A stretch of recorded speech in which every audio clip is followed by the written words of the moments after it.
Well, they finally did it. They did it. They passed the COVID relief bill. Couldn't do it in the summer. Couldn't do it in October when, people actually needed it. But they got it done now. And go back to Nancy after the election when she said she would start doing this. She said, well, we have a new president now. Yep, that's the important part. That's the important part. Not that you've kept people at home, that you've shut down businesses for good, that you've made people unemployed, that you've taken away their ability. You refuse to give them the ability to make their own money. None of that mattered, Nancy. It's that we have a new president. And now you want to take your victory lap with Schumer, and now you want to proclaim that help is on the way. Let's not forget that folks needed this in the summer. Folks needed this in October, but we couldn't have a win. This would be seen as a win for number 45. We couldn't possibly have that. And I got a lot of flack on social media where people wanted to say the Republicans wouldn't work with them. The Republicans wouldn't work with them. Of course, what is left out is that there were poison pills in that bill. What is a poison pill? Let's say I pass a bill that everyone gets $1 million. But you have to drown a puppy. Nobody wants to drown a puppy. So if I vote against it, they say, you don't want people to get $1 million. No, I don't want them to drown a puppy. No, you don't want people to get $1 million. I make an exaggeration to make the point. One of the poison pills they had was lowering the voting age to 16. We're not going to vote for that. That has nothing to do with COVID. Why is that in there? Of course, at the time, number 45 was talking about how the bill was full of blue state, blue city bailouts. We're not going to vote for that. So, of course, they get to go on with the press, the sycophants in the press, big word of the day, number one. And they're going to cover for them and say, like I said earlier, you don't want people to get $1 million. No, I don't want people to have to drown puppies. So they fill it with these poison pills, such as blue state bailouts and massive, massive non-COVID related spending, and then lowering the voting age to 16. So let's fast forward to now. Now they're declaring help. Help is on the way. It's going to be okay, folks. Help is on the way.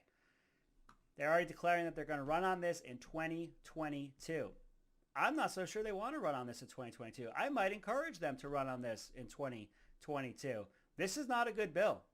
This has vast overreaching effects that we're going to feel for years to come. We're going to get in more later about what's in the COVID bill and that it not necessarily is covering COVID. It's a massive, massive spending bill. And of course, that's what number 45 was fighting about this whole time. If this, Nancy, I'm talking to you, Schumer, I know you guys watch me. I know you guys have heard about me. You watch me. If this was about helping the American people, which you're proclaiming you're doing now, that help is on the way, why didn't you segregate the stimulus money from the 16-year-olds voting and from the massive spending and the blue state ballots? Why didn't you separate them? If help is on the way, you're here to help the American people, why didn't you separate them? Because anything for power. We couldn't possibly give a win to Donald J. Trump before the election. We couldn't possibly have the election be affected by an economy that was on the rebound. You couldn't possibly have the unemployment numbers go down because then the economy would be back where it was before COVID hit. And then you couldn't wield it as a weapon against Trump. I want to pose this right now. I want to pose this. I don't think we need it. I don't think we need it. I think we need to open. I think the answer is to open. Right now, according to the Brookings Institute, the unemployment rate nationally, 6.3%. 6.3% is not a horrible number. Absolutely not a horrible number. If you're home and you're hurting, I understand.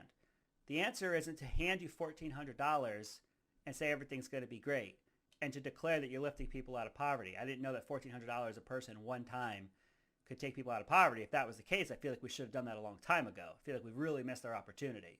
So maybe that's not really the opportunity. Maybe we need to open up. I said just a moment ago, the Brookings Institute has the national unemployment at 6.3%. If you're an open state, you're less than 5%. Open. Look at what the numbers have done. They went up over the winter as expected. Death rate actually dropped over that time because the therapeutics got better, because we knew who to segregate. We had the testing in place so people knew. People took it seriously. Now, we have this thing called herd immunity that we're reaching because of the amount of people that have had it. And we have these things called vaccines. We have 3 of them now. It is time to open. The answer is not to give people money. It is absolutely not the answer. So I make the argument that the limit for what you make is also too high. So I've already started out by saying I don't think we needed it in the first place. So let's get into the concept of, okay, we're going to get it. So we have to look at what can and can't be done, who and who shouldn't get it. And of course, I'm not talking about the huge overspending on things that have nothing to do with COVID yet. I'm not even there yet. We're just talking right now about the actual COVID relief money that's going to actual people. That's the only part I'm talking about right now. We're going to get into the overspending here in a moment. So then let's say, okay, we're going to get the money. People need the money. Let's go down this path. People need the money. Let's get these people the money. Okay. Should billionaires get it? Obviously not. Should millionaires get it? Obviously not. So we have to get to a point where there's a reasonable amount of people. Let's take that back. A reasonable income where people need this help. They said $150,000 for a couple, $75,000 for a single person. I'm sorry, if you've been making $75,000 by yourself since last March, I don't think you need any money. If you as a couple are making $150,000 and have since last March, I don't think you have any money. I had people blow me up on social media and say, well, hold on a second. I live in New York. $75,000 isn't a lot of money. First of all, get out of New York. You can leave. And a lot of you are. And by the way, when you come down here to Florida, leave that stuff behind. Leave your liberal blue policies behind. It didn't work. You're not coming here just for the weather. You're not coming here just to see Mickey Mouse. Leave that stuff behind. When you come down here, leave what was up there. But I digress. In regard to them saying, well, that's not enough money for here. Great point. Great point. You want to know why that's a great point? Because a top-down approach does not work. If you're making $75,000 and you live in New York City, you're not doing so hot. If you're making $75,000 and you live in Indianola, Iowa, which is outside of Des Moines, your boy knows some geography, by the way. If you're living in that part of the country, $75,000, you're doing pretty darn well for yourself. You're making $150 between you and your spouse. Very progressive of me to say spouse. If you and your spouse are making $150 in that same area, or heck, let's even say Idaho. You're in Twin Falls, Idaho, and you're making $150, you and your spouse. You don't need this money. But we have a top-down approach because we have liberals and Democrats in charge. We from D.C. know what's best for everyone. So let's pass this massive bill that applies universally, but doesn't actually affect everything universally. And it doesn't make sense, and I can't support it. I don't think we should have done it in the first place. We should have opened. It's time to open. We know how to segregate. We know who's vulnerable. You want to stay home? Stay home. You want to wear a mask, 2 masks? Wear your masks. I'm not even getting into Texas opening right now. Maybe we'll get into that later. You want to wear a mask? Wear a mask. You want to stay home? You stay home. Let's open up. Let's be safe about it. Are we going to pack 50,000 people into a concert hall? Probably not yet. Are we going to get on the cruises? Probably not yet. There's mitigation steps that we could take here. The answer is to open. The answer is not to give out money. But that's how we keep power. That's how we're going to keep the power. You know who else is going to get this money? Prisoners. Prisoners. And they're saying, well, it's going to help the families. They have children and people that are reliant on them. Well, they're not paying taxes. So the it's my money, that doesn't really work because you're not paying taxes. And who's to say there's any accountability for that money? So prisoners are going to get it. And there are reports stating that illegal immigrants are going to get it. I need to do a little more research on that one. But I wouldn't be surprised on that one either. Now, I just said a moment ago, there's a term, well, it's my money. I've had people come at me and say that as well. Well, it's my money. Well, if that's the case, how about you keep your money? How about you just keep it? Let's tax everybody less. Keep your money. Why does it have to go over to Washington for them to then give it back out to us? Let's just keep our money. Crazy ideas, I know, because we have to keep the power. We have to keep us reliant on the federal government, which is going to massively expand due to COVID and due to the fact that they have the House and the Senate right now. All right, what's in the bill? What's in the bill? I'm asking you at home what's in the bill. And I'm asking for 2 reasons. I'm asking because, one, I'm challenging you right now. Have you done the research?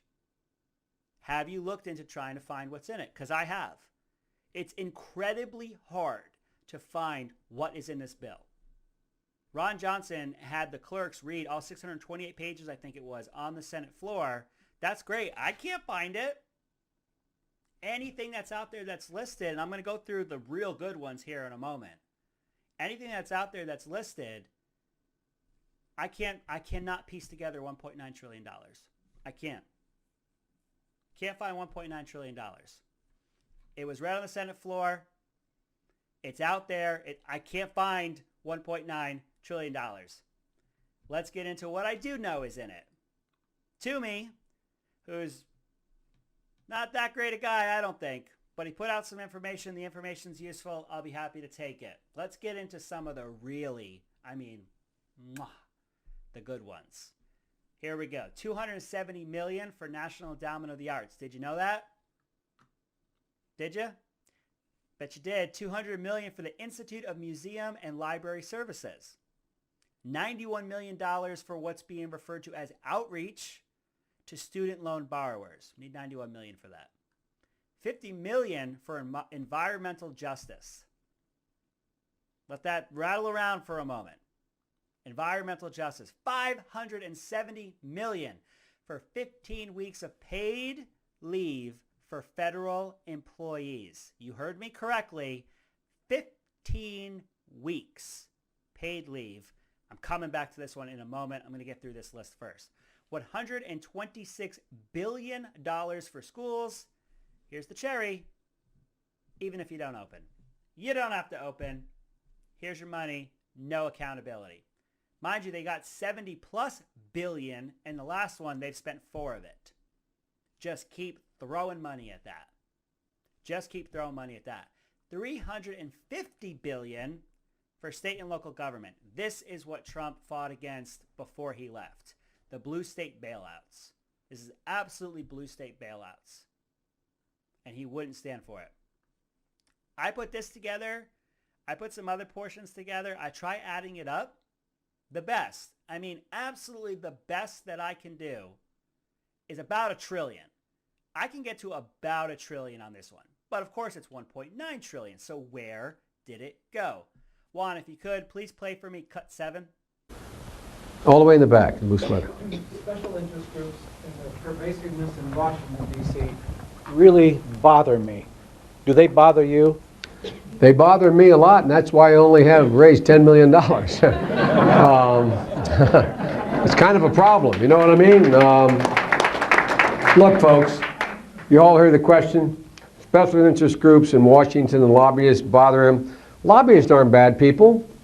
Special interest groups are not bad people. But guess what?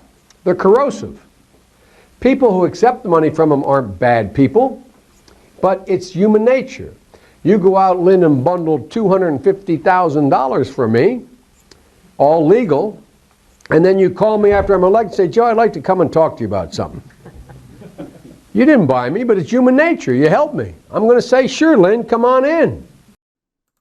Just human nature. That's all that is. That's just human nature. You know what else you notice in there? No stutter. No stutter. I'm done being told he has a stutter. I'm done with it. The man has cognitive problems is what he has. That's from 2008. We talked about it last week. I told you we were going to come back to it. Do you think being able to spend $1.9 trillion might interest these lobbyists? Do you think by any chance that would interest some lobbyists? I think it might. Maybe those people who are getting money for environmental justice, $50 million. That's just a tiny piece of money in $1.9 trillion. It's huge, of course, to you and I. It's an insane amount of money. It's life-changing for you and I. But out of $1.9 trillion, it's grains of rice. Drops in a bucket. Any chance those lobbyists that we were just talking about would be interested in that? You tell me. I'm not here to cast judgment. I'm here to cast so much judgment. Let's go back to some of these ones I really, really like. $270 million for National Endowment of the Arts. Going to stop the spread. $200 million for the Institute of Museum and Library Services. So much research. PPE, ventilators. It's going to take care of all of that. $91 million outreach for student loan borrowers. It's over. We got it. We got this thing in our hands. We are taking it out. That last 91 million right there for outreach is going to seal that deal. Do you think anybody would be interested in 15 weeks off? 15 weeks off. I read into it. I'm going to tell you what I found. You have to use, if you're a federal employee, you have to use your 15 weeks paid medical leave. I'm sorry, paid federal leave. You have to use it between now and March and October. Sorry, boss, can't come in today. Sorry, boss, can't come in this week. Ooh, I'm feeling warm this morning. Sorry, boss, I might be in next week. All you need is symptoms. All you need is symptoms. If you want to go get the shot, paid off. If somebody you know has symptoms, paid leave. If you're going to go to the doctor because you have symptoms, paid leave. You have symptoms, paid leave. Someone you know has symptoms, paid leave. 15 weeks of it. Would anybody like 15 weeks off? But of course, they're going to be of the highest moral caliber and fine Americans. I know that they're all going to do this absolutely the right way. The $350 billion that I mentioned for state and local government, that's the blue state bailouts that I mentioned that Trump fought so much against.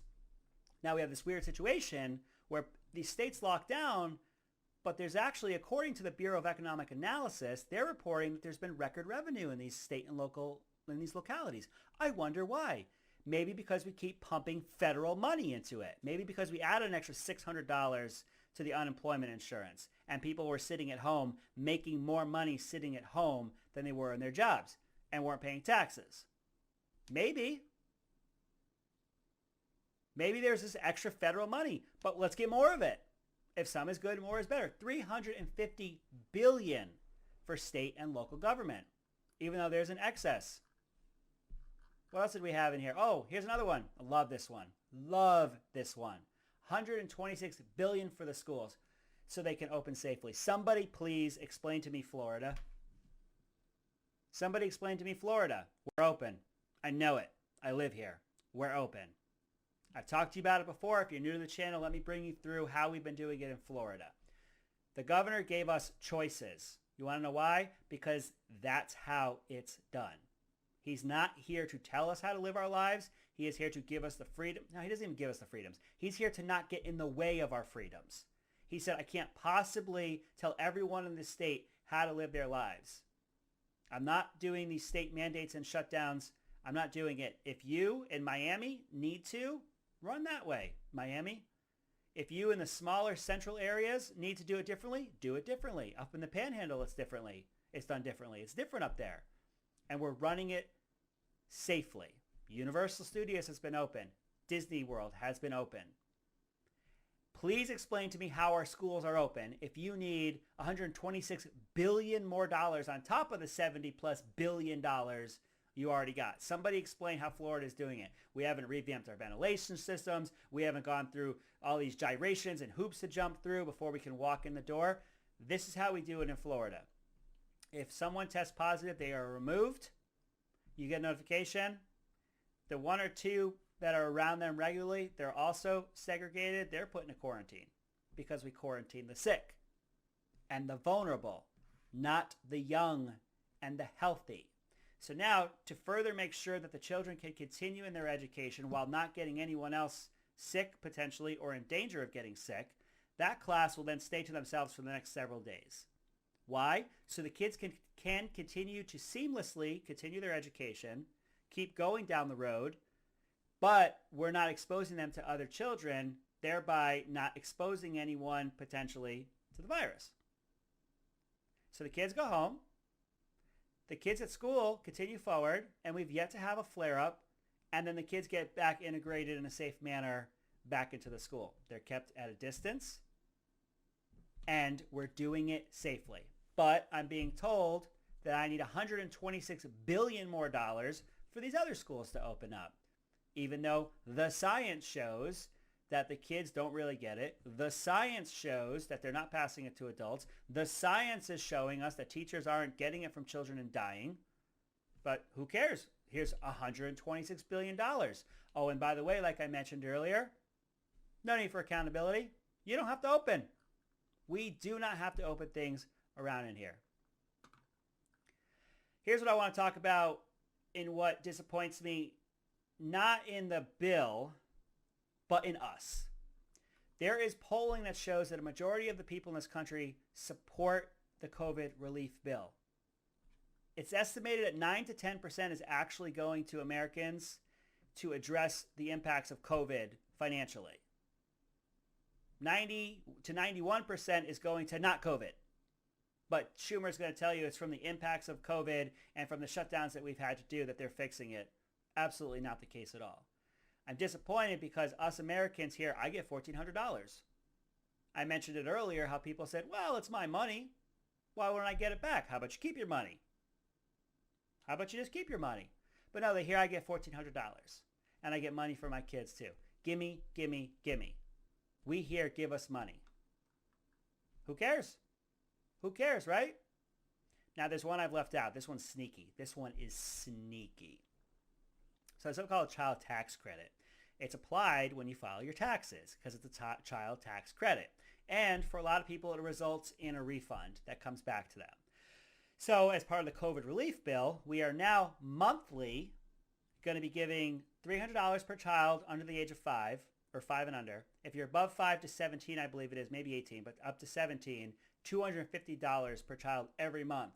The reasoning for this is it will help people because they can better make their ends meet, pay the bills along the way. Again, how about you just tax me less and I'll keep that money myself. Second of all, this is a test bed for universal basic income. They're giving out this money for the next year. This is, mark my words, this is a test bed for universal basic income. They're going to give money out to people from the federal government every month. Or, again, I keep saying it, how about you just tax people less? Let me choose to do what I want to do with it. I've got children. You're just going to give me money.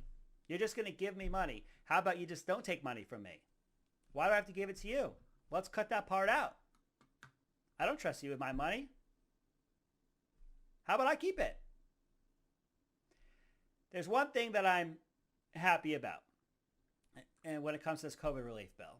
The $15 an hour minimum wage did not get passed. Now, it's being shown by the press and by the left, the liberals, that it was the Republicans that kept people from getting it. This $15 an hour minimum wage could not even have been in the COVID relief bill, and here's why. They used the process that's known as budget reconciliation. The budget reconciliation process allows for a simple majority. Even though it's 50-50, Kamala Harris comes in as the vice president, president of the Senate, as it were, and casts the deciding vote. That can only be applied for anything that affects the budget and or the deficit in the nation. $15 an hour does not fall in that category. So they get to go on TV and say the Republicans wouldn't do it. We think that $15 an hour, we know that $15 an hour would lift people out of poverty, which it won't.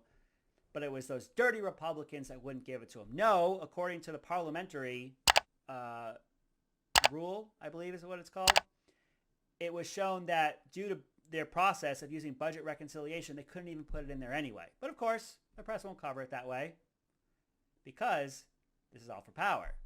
If they have people dependent on the federal government, please give me more money, federal government, they will vote them back in. These are the people that are giving me money. These are the people that provide to me. They want you dependent on them to keep them in power. So all this being said, you could look at where it all started. It all started with Biden. Biden said, here's $1.9 trillion. I've got a plan. I've got a vision. Follow me to the promised land. Throws out $1.9 trillion, gives it to the subcommittees. They divvy it up, and they throw it back out there. This is one of Joe's bright ideas. Bright, shining light that is Joe Biden.